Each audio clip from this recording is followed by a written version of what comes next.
Eu sou branco, estou com um boné preto com um logotipo dourado no meio. Uso bigode e barba preta escura curta. Estou com óculos de armação preta com fio de nylon embaixo das lentes. Estou com uma camiseta que tem as cores preta nos braços com faixas verdes que também estão no peito, e no meio, no centro, na região do peito, a cor é cinza clarinha, quase branca. Estou caminhando rodeado por árvores enquanto olho para o meu celular com o sol batendo também na lente da câmera. Este é o canal Caminhos do Pensamento, meu nome é Rafael. E aí pessoal, tudo bem com vocês? Um inscrito deixou uma pergunta muito interessante. Ele disse que ele conversou com um rapaz que lhe disse que nós só temos crenças e valores criados por nós mesmos. Sendo assim, nunca podemos chegar a algo verdadeiro, já que tudo o que nós pensamos pode estar sendo moldado pela linguagem, pelas crenças e pela cultura. Sendo assim, a única coisa que faria sentido é a morte. E ele me pergunta o que eu acho disso. Olha, esse pensamento é típico do filósofo alemão Friedrich Nietzsche. E nós podemos classificar essa tese como relativismo filosófico, que diz exatamente que todos os pontos de vista se equivalem. Não há fatos, há apenas interpretações. E também podemos classificar, sem sombra de dúvida, como niilismo. O Nietzsche é o nihilista por excelência. Na história do pensamento ele ficou marcado por esse rótulo. Aquela pessoa que nega a existência de valores, que nega a possibilidade de que nós possamos chegar a uma verdade, pelo menos no sentido absoluto, que nós nunca podemos afirmar algo como certo, como seguro, porque tudo pode ser questionado. É uma perspectiva que parece aquela que o filósofo francês René Descartes apresenta nas suas obras, pelo menos nas suas obras fundamentais. Mas na verdade não se confunde com o que ele ensinou. Nós não podemos misturar o racionalismo de Descartes com o niilismo de Nietzsche. Descartes ele parte de uma dúvida metódica que inclui até mesmo aquilo que ele percebe, inclui a sua memória, inclui as próprias verdades matemáticas, e ele vai burilando, ele vai ali destrinchando, ele vai como que garimpando, até que no fundo ele encontra sim uma verdade abstrata, racional, lógica, indubitável e que serve de fundamento para o sistema que ele ergue, não é? A ideia de que eu existo, há algo pensando. O Nietzsche vai por um caminho totalmente diferente. A dúvida que ele apresenta não é uma dúvida racional, não é uma dúvida sistemática, muito menos uma dúvida que tenta chegar a uma verdade, que tenta construir um sistema, mas é exatamente o contrário. O Nietzsche quer destruir não apenas os sistemas, mas toda a possibilidade de que se erga algum sistema. A dúvida que ele apresenta não é aquela dúvida questionadora, aquela dúvida lógica, mas é simplesmente uma descrença, é como que varrer diante dele todas as ideias, todos os valores, a ponto de que ele não pode nem mesmo afirmar que há um eu, que há alguma coisa que pensa, porque isso já seria uma verdade. E para o Nietzsche, a própria ideia de verdade é ilusória. A verdade se reduz a uma palavra. Pessoal, eu já refutei essa tese nihilista em diversos vídeos, e no meu livro, inclusive, que eu nunca publiquei, eu me dedico a fazer isso com muitos detalhes. Eu realmente empenho muito o meu esforço, porque o maior objetivo desse canal, na verdade, é destruir essa ideia. Ora, a tese de que nós temos apenas crenças e valores criados por nós mesmos é autocontraditória. A pessoa que está afirmando isso, que nós não podemos afirmar nada absolutamente seguro, nada verdadeiro, que nós não podemos ter certeza de nenhum fato, já que tudo é subjetivo, uma vez que nós somos sujeitos e todas as nossas ideias pertencem a nós. Ora, essa pessoa está se colocando em um molde do qual ela mesma não pode escapar.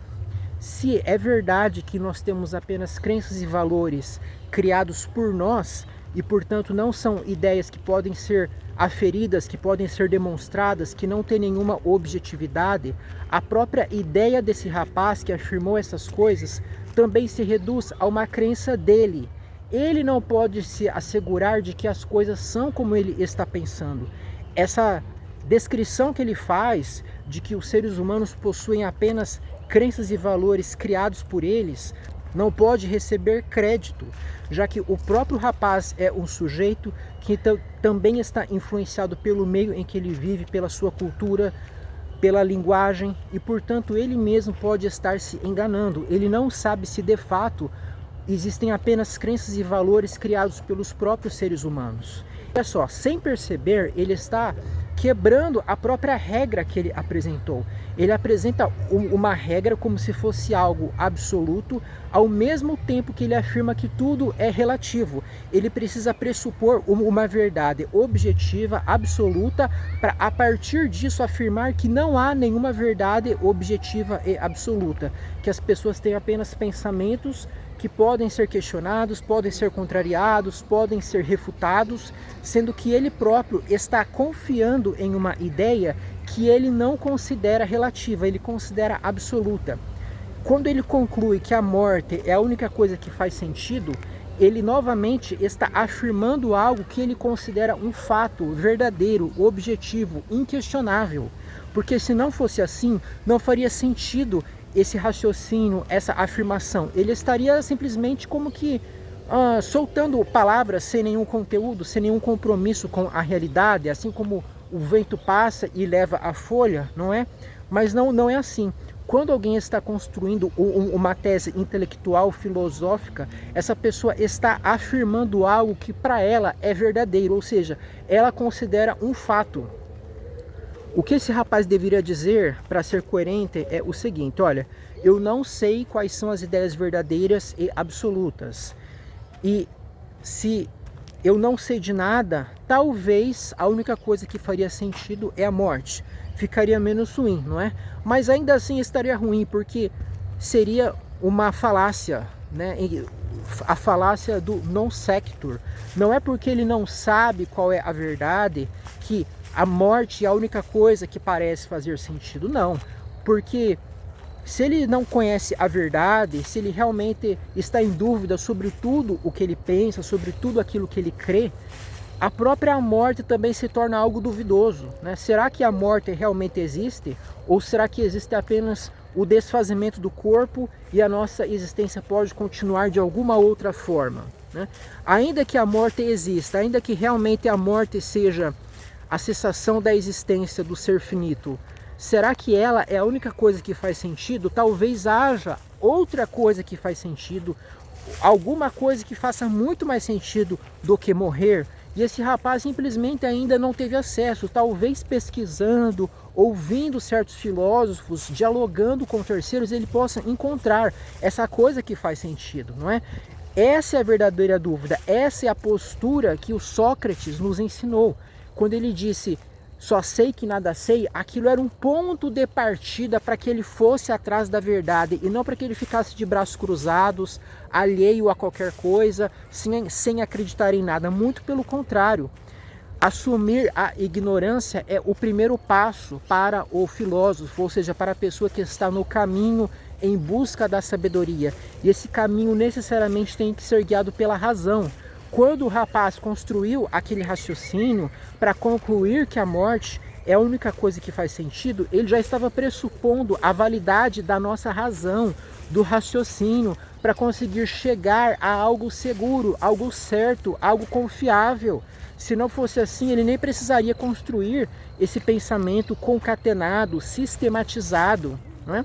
E todo filósofo relativista, nihilista, acaba caindo nessa contradição, pessoal. É impressionante. Eles afirmam que a razão é uma ferramenta puramente casual, que surgiu na nossa espécie por um processo seletivo de adaptação ao meio, para que nós sobrevivêssemos, para que nós sobrepujássemos os outros animais, mas ao mesmo tempo eles usam essa razão, que não deveria ser usada para atingir a verdade filosófica, para afirmar fatos filosóficos para afirmar coisas do âmbito intelectual, abstrato. Eles usam essa mesma razão para chegar a conclusões que não tem nada a ver com a finalidade que eles mesmos apontam para essa razão, que não tem nada a ver com a transmissão dos nossos genes, com a sobrevivência da nossa espécie, com a adaptação ao meio. Não, não, não. Aí eles deixam de ser meramente animais, seres biológicos, como eles falam, para se tornarem esses pensadores que vão se elevar para os campos da razão pura. É muito engraçado isso. Eles afirmam que nós não podemos fazer incursões abstratas no âmbito da metafísica, mas é exatamente isso que eles fazem quando eles tentam negar a existência da metafísica. Eles têm que fugir do plano puramente concreto para chegar à abstração, e dentro do plano abstrato eles tentam refutar a possibilidade de que você chegue a verdades abstratas. Bem, eu acho que não tem nada mais que eu poderia dizer, pessoal. Acho que eu consegui cercar essa questão por todos os lados e refutar o niilismo e o relativismo, tá? Portanto, por exclusão, nós sabemos sim que a verdade existe, a verdade é autodemonstrável. Quem tenta duvidar da existência da verdade já está pressupondo algo verdadeiro no seu próprio discurso. Essa pessoa vai ter que apelar a algum fato que ela descobriu pela empiria, né? Ou seja, pela visão, pela audição. Portanto, ela está confiando nos seus próprios sentidos e na sua memória para chegar a uma verdade, para chegar a uma premissa que leve ela a negar a existência da verdade por um desvio lógico no pensamento dela. Quem diz que a verdade não é absoluta já está pressupondo algo absoluto. Essa pessoa está afirmando a relatividade da verdade e, portanto, ela está se contradizendo também. E quem afirma que a verdade não é racional vai ter que apresentar um raciocínio para defender isso. Portanto, essa pessoa estará se contradizendo. Ela vai estar usando uma ferramenta que ela mesma considera inválida para dizer que essa ferramenta é inválida, não é? Ela vai afirmar alguma coisa como uma conclusão certa, ao mesmo tempo que ela afirma que nós não podemos usar a razão para chegar a conclusão alguma, que tudo é apenas questão de interpretação, né? E assim nós vemos que a verdade, ela se impõe, ela é um fato. E não é à toa que eu a uso como o primeiro princípio do meu sistema. A minha filosofia parte da afirmação da verdade absoluta racional. Pessoal, por hoje era isso. Até a próxima.